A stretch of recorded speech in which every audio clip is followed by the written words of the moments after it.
Well, good evening. It's Adrian Bridge from Taylor's Point, Port, joining you again this evening. Today I'm actually in the garden of Taylor's with the old partner's house just behind me, where the peacocks currently are. So if you hear some very strange noises in the middle of this, it might well be the peacocks letting out a yelp or two. But this garden for me is very special because back in 1989, Natasha and I were married here, and this is where we had the sort of party. Indeed, we had the great fireworks display at the end of that party. So, by an award-winning wine writer, somebody with great notoriety, Mr. Will Lyons, who has been described as one of the finest palates in Britain. He's won many awards for his wine writing. He's done books, articles, and has been a major contributor to educating people about wine. Will, tell us how you first got into wine. Oh, Adrian, well, good evening. It looks wonderful where you are, actually, and I'm hugely flattered by that introduction. Well, it was, I mean, I don't want to sound too uber privileged, but I got into wine at school, actually. My parents were farmers and weren't really into wine. But we had a Scotsman called Kenny Urquhart who ran a wine tasting society. And this was in the upper six. So we were all 17 going on 18. And we had 2 open sessions. And then you had an exam. And luckily, I don't know how I scraped through. And we did this society for an academic year called La Conferie, where the boys were taught, and the girls, were taught wine tasting. And it was actually a surprisingly serious approach to wine, actually. And then after that, I just followed it up at Edinburgh University. And I went up to Edinburgh and I joined the wine society there, just thinking it would be a hobby. I always wanted to be a journalist and a writer. And Adrian, it just sort of, again, I found myself in a very serious society. Although I mean, don't get me wrong, we did do a lot of drinking. But we also You did a lot of became the tasting president, as well. I think. I became the president. And that was the first time I came out to the Douro. I think that's right. I think that's, what was that, back in 1997, a great year for vintage port. Is that right? You were here and had a chance. In fact, I think that you were probably in the garden where I am right now, all those years ago. I know, I was, it feels like yesterday, you know, but I was only 21. And I suppose that was pre-Portugal joining the European Union, I suppose, was it? Anyway, it all felt very cheap at the time. Just after. Just after. Just after. Portugal had joined actually in '86. But things were beginning to change. What we started to see the first time, you know, when Portugal joined, there was a lot of investment in infrastructure. But by the late '90s, you were starting to see that trickle down into business. And as you say, starting to see things change. Although back in '97, getting to the Douro Valley was still a journey of 3.5 hours. It's now been cut to 2, but back then the remote interior was still a long way away. No, it was. I remember we came and we were there. I think we stayed about 3 weeks actually. And I came with then Kate, who's now my wife. She was my girlfriend then. And we went up to Pinhão, and our Portuguese was so awful. We pronounced it Pinhão. Right. And no one could understand where we were going. And I think we weren't driving. We just took the railroad up. And we stayed at a lovely little guest house and sort of mooched around and then came back. But we did all the port lodges tours as tourists. And I remember coming to Taylor's, and it was very memorable. And then it just was stuck in my mind. We had a wonderful tutor at Edinburgh University called Adrian Craig, who worked at Metzendahl. And Adrian was the one that always described the lovely train journey going up the Douro.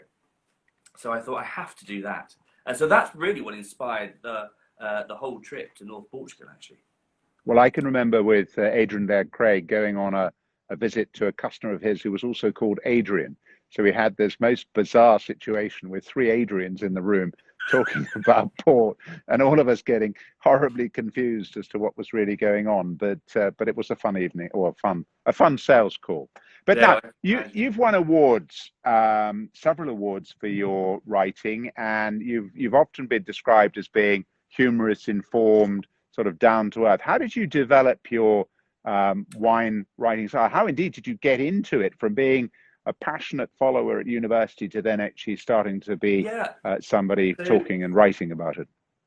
well, in the early days, so after I left university in 1999, and it was through the wine club. There was a real fluke in that I used to get lots of job offers coming in through the wine society to work in cellars, which I'd always farm out to other students, odd bins, and all the independent wine merchants. And then one day I took a call from Justerini and Brooks, and I thought, well, I might just go for an interview myself for this one. And so, as I was a student, I worked in the cellar, breaking up boxes and cleaning out, helping in the shop actually at George Street in Edinburgh for Justerini and Brooks. So I stayed with them after I graduated, which would have been 99. So I worked for them sort of from 97 onwards as I was a student. And then I stayed with them and moved down with them to London. Oh. But I always wanted to be a journalist. So I always felt that I'd love the wine trade and I'd do it for a bit. And then I'd go off and be a journalist and get a proper job, as it were. Well, if you can call journalism another job, I suppose. And so I applied for this sort of prestigious journalism course in Cardiff. And I thought, well, if I get an interview, I'll go and see them. Because I was 25 then, I was a bit old. I'd been out of, education for a bit. And I went down there, and lo and behold, the tutor was a huge wine lover. And he spent the whole interview just talking about wine. And I just thought in the back of my mind, I'm going to get a place on this course, aren't I? And they guaranteed you a job at the end of it on a newspaper. This was back in 2001.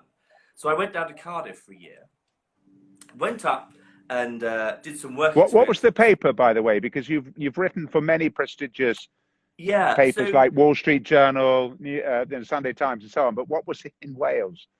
Well, in Wales, it was a journalistic course.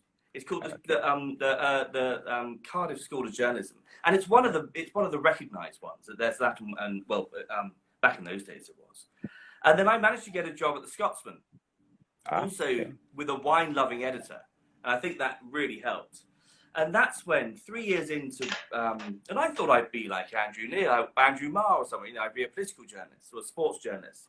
But every editor I had said, look, you've done all your wine exams, you worked in the trade, you obviously know quite what was a sort of little bit about wine. We've taught you to write. Why don't you do the column? Then you can sort of grow with your readers and explain it to them. And I think, Adrian, it was working in shops that really helped me break it down, because you get people that come into shops, as you know, so they come in and they don't know anything about wine. So you really have to speak at a very basic level, which I enjoy, actually. I really enjoy demystifying it, if that doesn't sound too pompous or pretentious. No, I think it's precisely the point, because sometimes we producers perhaps do try to create mystery, and we try to use language which isn't necessarily common to everybody. And a lot of people are saying, well, I just want to get the cork open and enjoy a good drink. And do I have to deeply study this first, or can I just, am I allowed to simply enjoy wine? And of course, the whole answer is yes, you are. But with a little bit of information, the experience will become even richer. Yeah, and I think there's a wonderful wine merchant down in the West Country called Caspar Bowes, and we talk a lot about. And I think there's room for everything in wine. So there is room to take it to that really detailed level, and there's room to break it down and be quite simple. Then I always make the sort of distinction between drinking for pleasure and drinking for sort of intellectual stimulus, as it were. And tonight, I've got you inspired me, Adrian, by the way. My white port and tonic. Very good. A little bit of mint from the garden. So this presumably harks back to your visit to Quinta de Vargelas in 2015 or 13, was it? When did you come out and stand on the terraces in the Douro and enjoy a glass of that? It was that with Alistair. That was wonderful. Yeah. We arrived by train, and then we moved up, and I couldn't believe it. It was just such a. I mean, the Douro. There are so many beautiful places on the wine route, aren't they? We were talking that last night. I was doing a live link up to the Pfalz, which is also another beautiful region. But the Douro is, because it's a wilderness. It's like the Scottish Highlands. It's one of Europe's last great wildernesses, isn't it? I always think if anything goes wrong, Adrian, and I'm hiding out, there's a big scandal, I'll go to the far end of the Douro. Well, I think Yes, well, you might find the odd politician up there who's also doing the running away as well. But therefore, does that mean it's one of your favorite wine areas to It visit, is. or have you got I another one that's that's more of your favorite? No, it's I'd say the Douro and Bordeaux are my two favorites. I mean, it sounds a bit old fussy to say that, but I've got a WhatsApp group with some MWs, and we were talking about this the other day. And I feel a bit like the late great Michel Roux Senior. You have to develop your palate to really know what you're talking about. So yes, you can talk on a very basic level, but you have to try the great classic wines, I think, of the world before you can really speak with authority. And after you've tried everything, or you've been in wine for a period of time, I feel you can relax, and I feel that you can then just say what you really do like. And I think the Douro for me since '97 has always been very close to my heart. And actually, I have more, perversely, probably because I don't drink it as much as I should, I have more vintage port in my cellar than any other wine. Actually, I was looking at it today. It's all in storage up in well, I've got it in various places in the UK. Yeah. But are there years that predominate in your cellar? I mean, for example, the great thing about vintage port is that so many people put it away for the year they were born, or the year they were Yeah. married, or key moments in their lives, so they can come back and visit it because it's so long lived. I think you were born in 1976. Is that right? So it's a real tricky one. And I remember when I first started the trade, 77 was the vintage we sold that Christmas more than anything. And we sold Fonseca 77. And actually then in the new club in Edinburgh, we that was on the house pour for many years for Fonseca 77. So I have a real sort of affiliation with the 77 still. Yeah. And then I recently bought a lot of 11s because my little boy was born in 13, which wasn't, it was a challenging year as well. And then, of course, 2003, which was the year I was married. Yeah, well, 2003 was a great year. Yeah. 97, when you first came out here, was a great year. 76, there was some very fine single quintas made. I mean, one of the things we find nowadays is there are a little bit more vintage ports made every year. And in fact, we've just made the 2018s, which for us at Taylor's is the third declaration in a row, and the first time in our 328 years of history. So that's interesting. But at Fonseca and at Croft, we've got single quintas coming out there as well. But tonight, because I think the other port that you really enjoy, I think I'm right in saying, is aged tawny, and you have it keep a bottle in your fridge, something like that. Is that right? Well, I've got an aged tawny. Well, I've actually got this as well for my cellar, which is absolutely not what you were expecting. That's a Fonseca Grimris, isn't it? 96. Yeah. But I do have the aged port, but not with me. It's in my tasting rack. Sorry, it has arrived though. Would you like me to go and? No.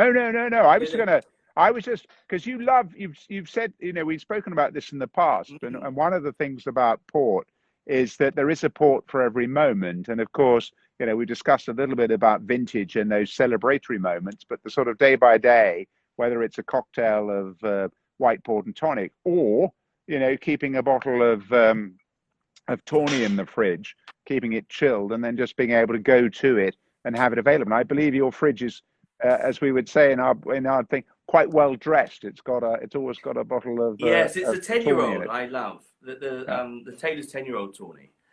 Sorry, I thought you were referring to the one you've just released, the very smart one, which you're saying 50 years old, which is spectacular. This one, which I don't have a bottle in the fridge as of just yet. Well, I can tell you. So it's 1970. We've just released it, coming out in the UK, and indeed, with this whole thing going on around the world, there's a bit more of it coming to the UK than to some other markets, just because of the way it's happening. And I'm tasting it with you. For me, the first time I've actually seen it in bottle with the final label. So I'm being spoilt with a glass of 50-year-old in the Rose Garden at Taylor's. So somebody has to do it.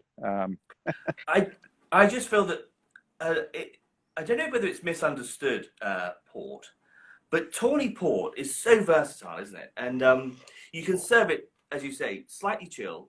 You can have it as at the beginning of an evening, or you can have it at the end of an evening as well.